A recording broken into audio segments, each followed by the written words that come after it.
Molla Nəsrəddin qoca arıq eşşəyini bazara çıxarır ki, satsın. Amma heç kim eşşəyin üzünə baxmır, hamı yanından keçib gedir. Molla kədərli halda dayanır. Bu vaxt işini bilən bir dəllal yaxınlaşır.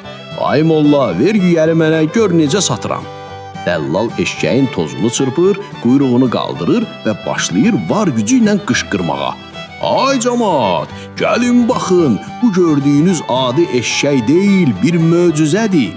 Yük vuranda pələng kimi dartır, yol gedəndə ceyran kimi süzür. Arpa istəməz, su istəməz, ancaq işləyir. Camaat dərhal yığışır, qiymət qalxmağa başlayır. Molla ağzı açıq halda bu tərifləri dinləyir. Heyrətlə eşşəyinə baxıb öz-özünə pıçıldayır. Pahatondan, mənim xəbərim yox imiş, sən demə evdə xəzinə saxlayırammış. Tez dəllalın əlindən yüyəni dartıb alır və qışqırır. Qardaş, çəkil kənara, belə gözəl malım varsa mən dəliyəm bunu satım, satmıram. Molla fəxrlə eşşəyinə minib evə qayıdır. Dəllal isə mat-məəttəl qalır.